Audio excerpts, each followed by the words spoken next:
Assalamualaikum warahmatullahi wabarakatuh. Waalaikumsalam warahmatullahi wabarakatuh. Yang jawab masih sedikit sekali. Semoga yang jawab dengan semangat, Allah senantiasa memberikan kesehatan. Amin. Semoga yang jawab semangat segera dipertemukan jodohnya. Amin. Semoga yang semangat senantiasa oleh Allah diberi rezeki yang halal yang barokah. Amin ya rabbal alamin.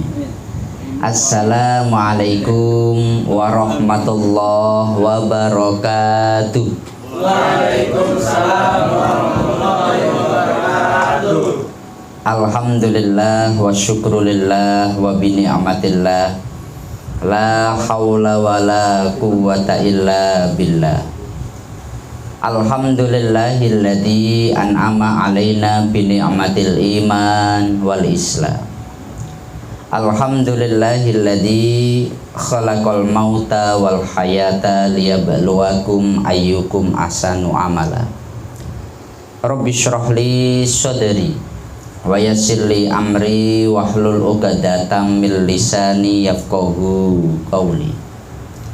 Kepada yang kami muliakan segenap hadirin hadirat, yang kami muliakan segenap rekan-rekan semuanya yang dirahmati Allah Subhanahu wa taala.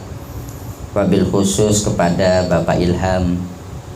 Alhamdulillah pada pagi hari ini oleh Allah kita dipertemukan dalam keadaan sehat walafiat. Sehat semua ini? Alhamdulillah. Badannya sehat Bang? Alhamdulillah. Alhamdulillah. Pikirannya sehat Bang? Agak. Pikirannya ada yang sakit ini. Kantongnya sehat Bang? Nah itu. Jangan-jangan kan akhir bulan ini ya. Semoga Allah senantiasa memberikan kita semuanya kesehatan. Karena nikmat yang paling sering diabaikan oleh manusia itu salah satunya sehat. Orang itu baru tahu kalau sehat itu mahal saat dia sakit. Orang itu tahu pentingnya sehat saat dia sakit. Tetapi ketika sehat kita tidak pernah atau kita jarang sekali mensyukuri kesehatan ini. Makanya di dalam hadis Rasulullah bersabda, nikmatani maubunun kasirun anin nas. Dua nikmat yang orang senantiasa lalai lupa itu satu asihatu sehat, yang kedua wal firohu waktu luang.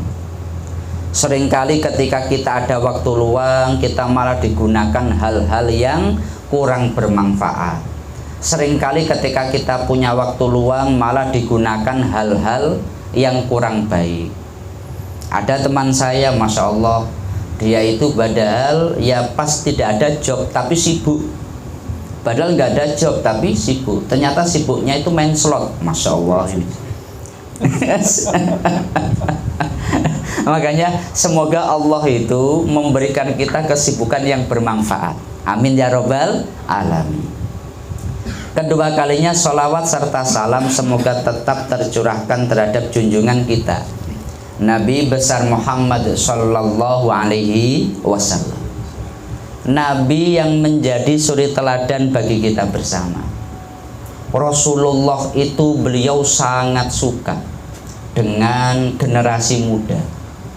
Rasulullah itu beliau betul-betul suka ketika ada anak-anak muda itu punya semangat yang tinggi.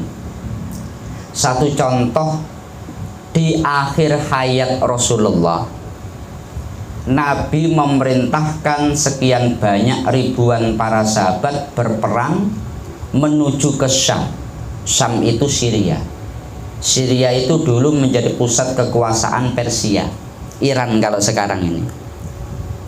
Itu yang disuruh menjadi pemimpin tertinggi adalah Usamah bin Zaid. Usamah bin Zaid itu pemuda umur belum mencapai 17 tahun.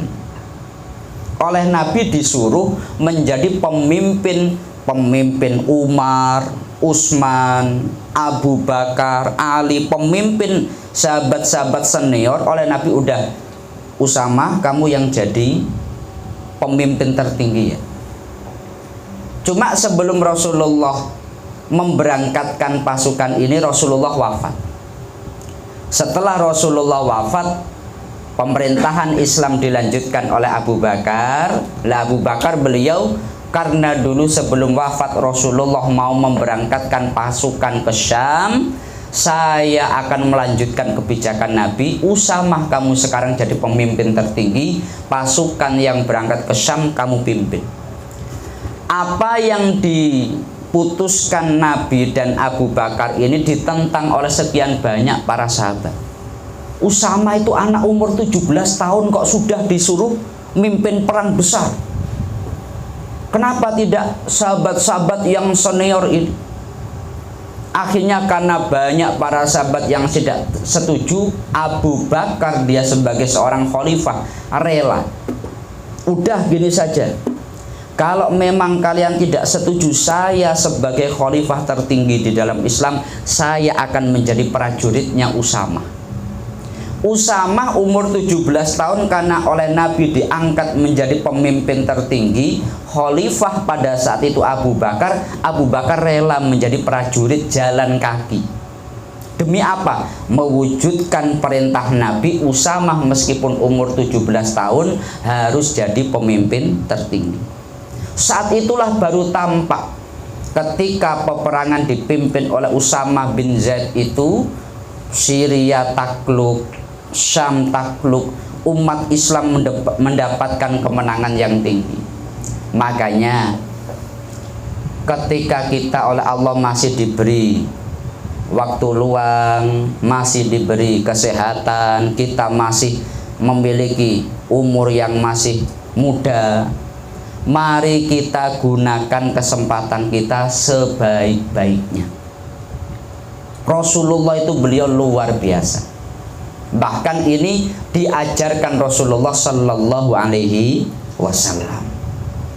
Kadang orang itu berpikir begini, masa muda foya-foya, masa tua kaya raya, setelah mati masuk surga.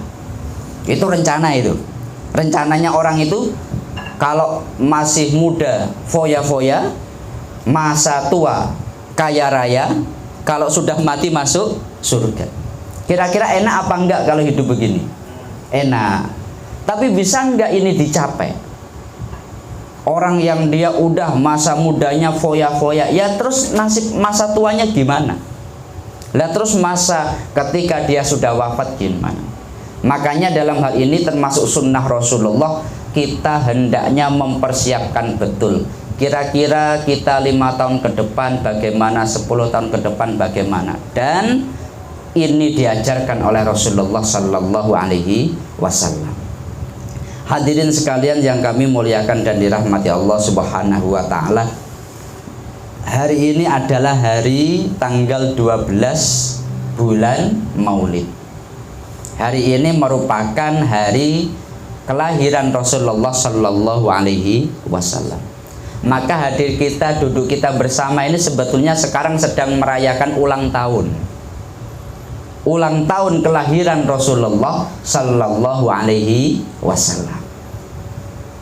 Kelahiran Nabi itu memang harus kita senang, kita bangga, kita bahagia. Kenapa? Karena Rasulullah itu adalah Nabi yang bisa memberikan pertolongan, satu-satunya Nabi yang bisa memberikan pertolongan kepada umatnya. Oleh sebab itu, para sahabat itu sangat mencintai Rasulullah. Satu contoh gambaran, kalau kita ini mencintai orang, atau mungkin seorang suami mencintai istrinya, kira-kira seperti sahabat mencintai Rasulullah apa enggak? Ada seorang sahabat namanya Abdullah bin Zaid. Siapa? Abdullah bin Zaid. Abdullah bin Zaid itu Masya Allah, dia itu kalau enggak ketemu dengan Nabi, dia itu sakit, dia demam, dia itu pucat. Dia pokoknya itu pingin senantiasa bersama Rasulullah. Karena ketika dia bersama dengan Rasulullah, oleh Nabi diajarkan tata cara ibadah kepada Allah, tata cara sholat, tata cara zakat. Kalau kita ini pingin menjadi seorang muslim yang baik, kita pingin tahu tata cara ibadah, ya kita harus mendekat dengan para ulama. Mungkin ada yang sholatnya belum benar. Satu contoh ada di masjid, karena kami itu kesehariannya kan di Masjid Agung Batam. Orang ketika dia berangkat kerja, dia pakai kaos seperti ini bang, ya seperti ini. Kemudian dia sholat Allahu Akbar. Ketika masih berdiri itu masih aman. Tapi ketika dia rukuk dan sujud, itu kalau dia dalam keadaan rukuk atau sujud, kaosnya narik ke atas, celananya narik ke bawah, pantatnya nampak dari belakang. Pernah bang sholat seperti itu bang? Pernah. Kalau secara hukum sholat itu kan wajib menutup aurat. Maka dalam hal seperti ini bagaimana? Oleh sebab itu kalau kita ingin mengerti betul dalam hal bagaimana sholat kita, bagaimana puasa kita, ya kita harus seperti sahabat Abdullah bin Zaid, mendekat para ulama. Sebagaimana Abdullah bin Zaid mendekat pada Rasulullah Sallallahu Alaihi Wasallam. Maka Masya Allah, Abdullah bin Zaid itu dia saking cintanya dengan Nabi, dia pernah berpikir, Nabi, saya itu ketika memikirkan akhirat saya ini Masya Allah, saya malah takut Nabi. Loh, kenapa kamu takut Abdullah? Saya bukan takut masalah neraka, bukan Nabi. Tapi karena saya kalau di dunia saya bisa bertemu dengan engkau. Tapi kalau di akhirat tentu engkau di surga paling tinggi dan saya nggak mungkin sama dengan dirimu. Kalau di dunia saya masih bisa bertemu, kalau di akhirat kelihatannya saya malah nggak akan pernah bisa bertemu dengan engkau. Kenapa? Karena engkau tentu kelasnya lebih tinggi daripada saya dan kita nggak mungkin sama. Maka Allah menurunkan ayat sebagai jawaban ini, dan ini untuk kita bersama. Wa may yuti'illaha war rasula fa ulaika ma'al ladzina an'amallahu 'alaihim minan nabiyyina was-siddiqina was-syuhada'i was-sholihin. Orang yang dia taat pada Allah dan taat pada Rasulullah, maka orang ini akan dikumpulkan bersama orang-orang yang telah diberi nikmat oleh Allah, yakni dikumpulkan dengan para nabi, dengan orang-orang siddiq, dengan para syuhada dan orang-orang soleh. Ayat itu menjadi jaminan kalau orang taat pada Allah dan taat pada Rasulullah, orang ini di akhirat akan dikumpulkan dengan nabi. Kira-kira kita pingin nggak bertemu dengan Nabi? Pingin ya? Kita kira-kira pingin nggak di akhirat itu berjumpa atau berkumpul dengan Rasulullah? Tentu pingin ya bang ya. Kita semua memang harus pingin, cita-cita kita seperti itu. Maka syaratnya satu, kita taat pada Allah dan taat pada Rasulullah.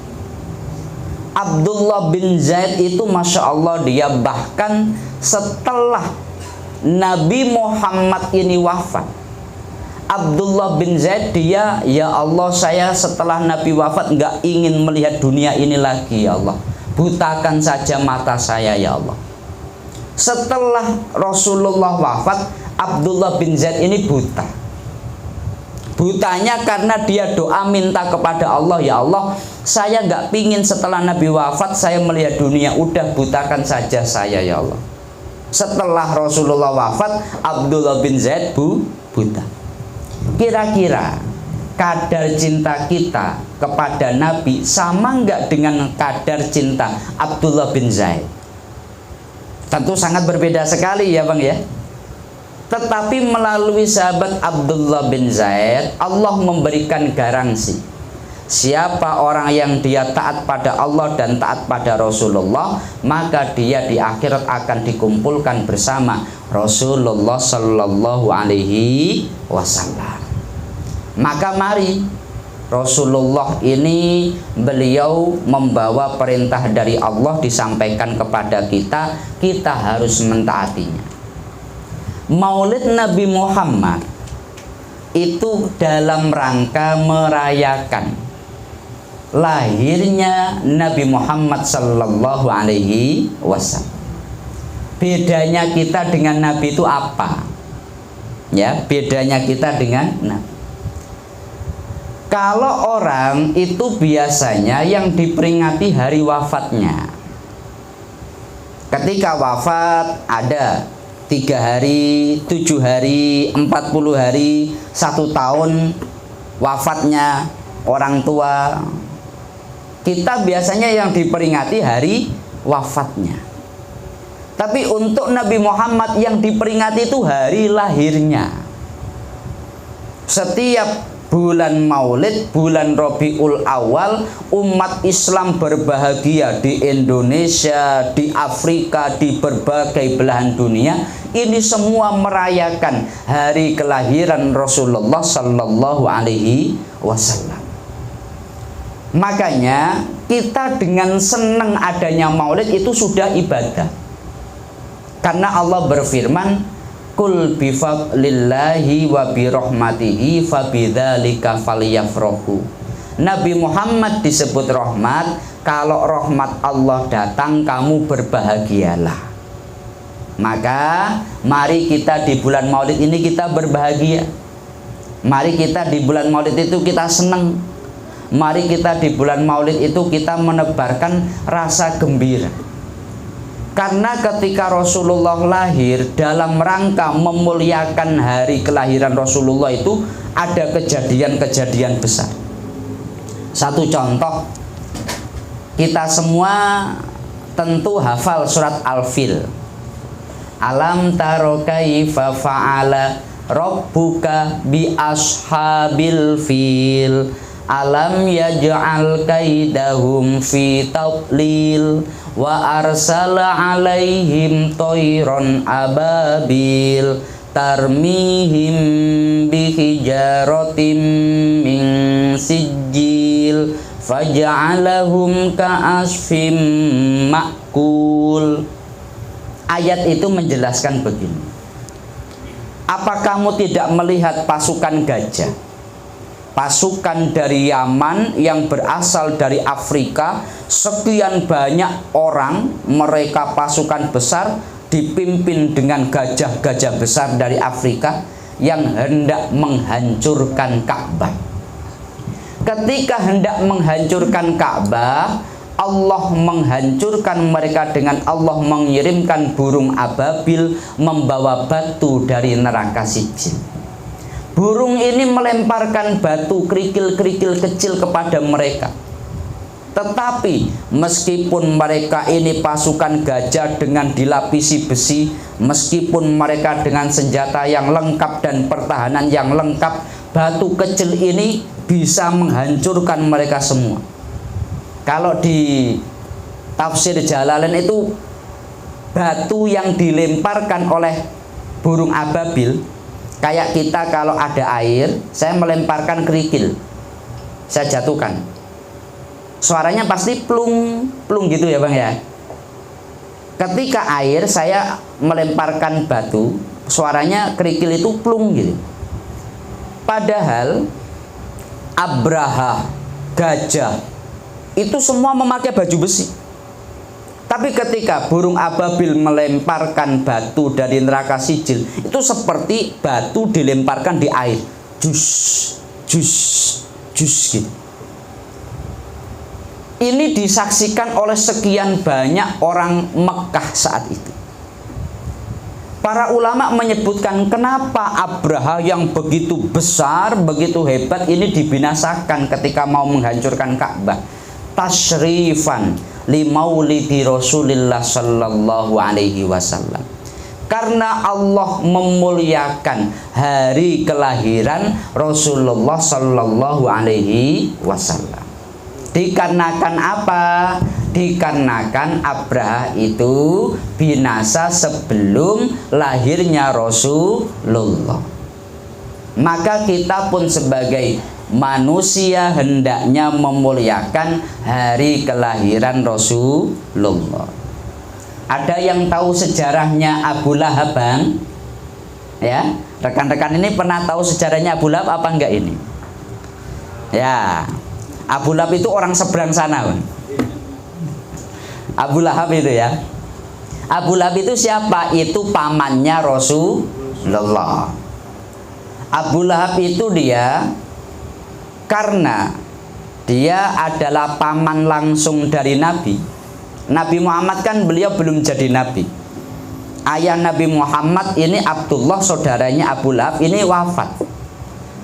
Abdullah ayah Nabi Muhammad wafat itu umurnya masih 18 tahun. Ya, masih 18 tahun. Jadi 18 tahun menikah, baru beberapa minggu istrinya hamil muda, Abdullah wafat. Saat itulah maka ketika Nabi Muhammad ini lahir, yang merawat, yang termasuk membantu kelahiran itu Abu Lahab. Ketika mendapatkan kabar dari budaknya yang bernama Suwaibah al-Aslamiyah, Abu Lahab, keponakanmu lahir. Abu Lahab senang sekali, senang dengan lahirnya Nabi Muhammad. Maka seketika Suwaibah karena rasa senang dengan lahirnya Nabi, Suwaibah yang status budak oleh Abu Lahab dimerdekakan. Suwaibah, kamu sekarang merdeka.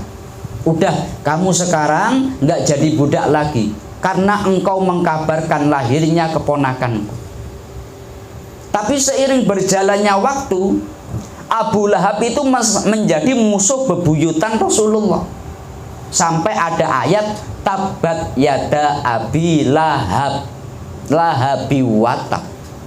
Celakalah kedua tangan Abu Lahab. Abu Lahab itu dengan istrinya Ummu Jamil. Nabi kalau ke masjid dikasih duri, dikasih kotoran. Itu Nabi ketika mau kemana-mana senantiasa pokoknya jadi pengganggu Abu Lahab.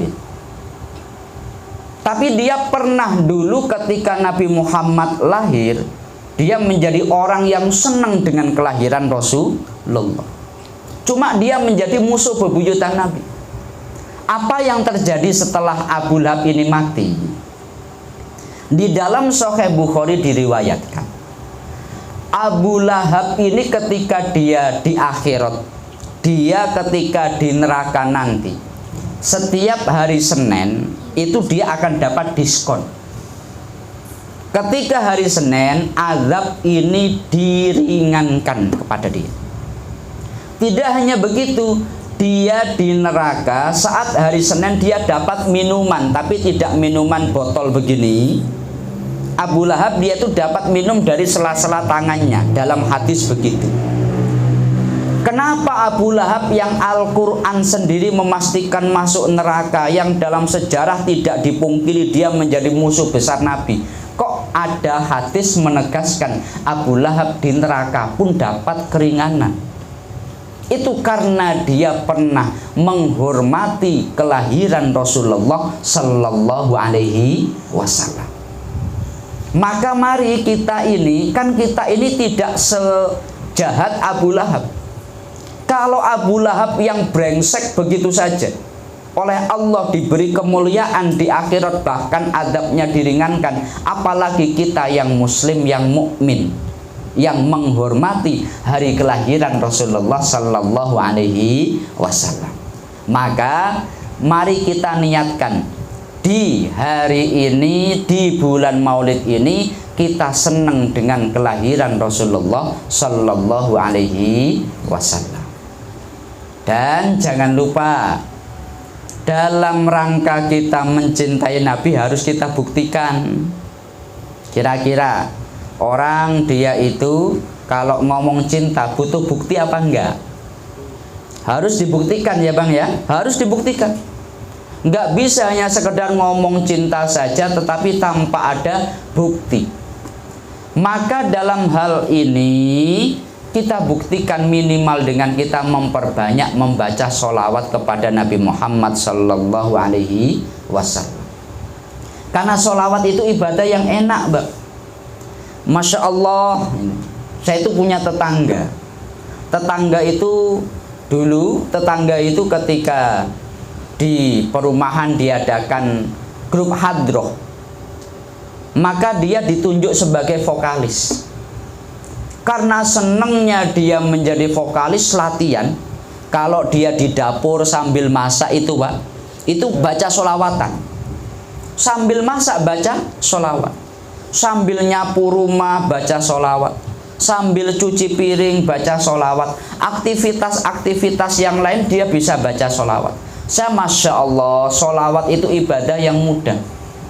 Kalau kita sholat, kita itu harus wudhu di tempat yang suci, kemudian kita sujud, rukuk, dan seterusnya. Kalau kita melakukan aktivitas di luar sholat, batal.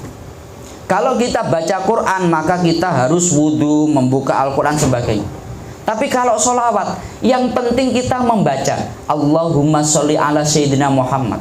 Meskipun sambil naik motor, meskipun sambil naik mobil, meskipun sambil bekerja, ini semua dihitung ibadah. Makanya jangan lupa memperbanyak membaca sholawat. Apalagi sholawat itu Masya Allah, kita yang punya hajat, kita punya keinginan, minimal begini Bang. Banyak ulama menyebutkan begini, sholawat itu akan memberikan ketenangan hati. Coba perhatikan, orang yang senantiasa membaca sholawat itu pasti teduh, bukan orang yang bengis. Orang-orang yang senantiasa membaca sholawat, dia suka sholawatan, itu dia orangnya akan tenang dan menenangkan. Maka umpamanya ada saudaranya itu dipraktekkan di Mesir. Di Mesir itu kalau ada orang marah-marah, kalau kita kan istighfar. Kalau di sana enggak, sholawat pada Nabi. Kalau di Mesir sana, kalau orang marah-marah berantem, sekali Allahumma sholli ala Sayyidina Muhammad, langsung berhenti marahnya. Malu dengan Rasulullah Sallallahu Alaihi Wasallam. Maka ini salah satu pesan kami.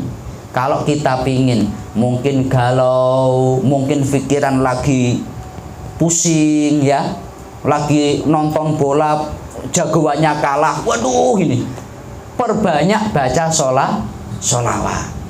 Kenapa? Itu menenangkan betul pada hati kita. Jelas ya? Orang yang dia membaca sholawat oleh Allah akan diberi ketenangan dan keteduhan batin. Karena kadang begitu, suka main bola, suka nonton bola, ini sama-sama senengnya.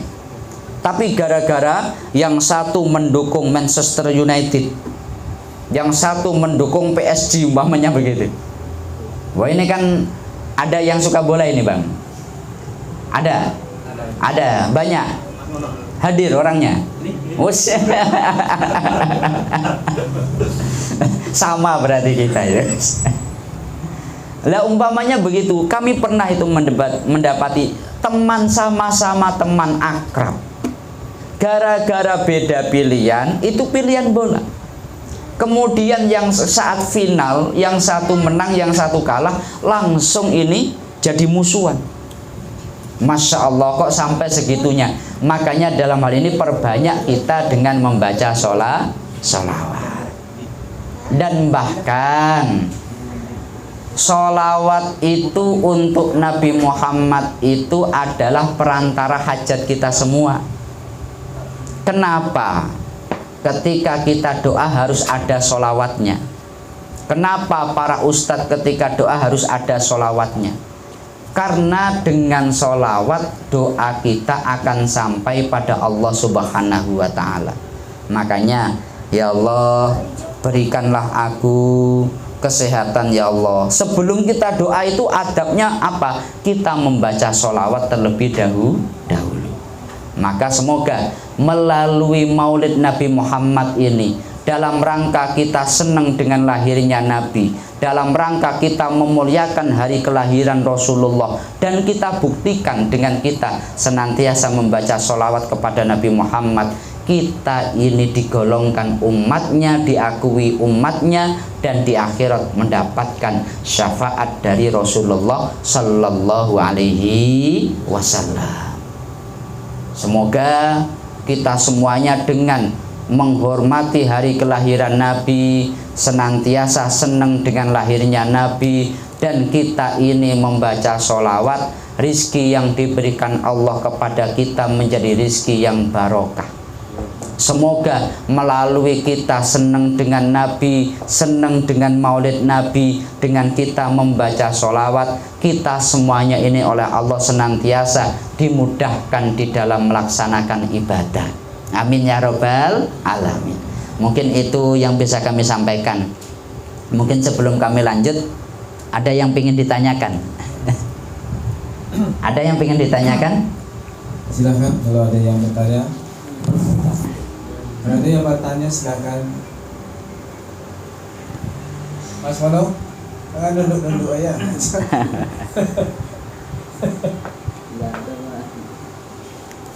Mas Jajar, ada yang bertanyakan? Enggak, Pak. Sejarah Nabi Muhammad itu apa tuh? Kapan dimulai Ustaz? Sejarah Maulid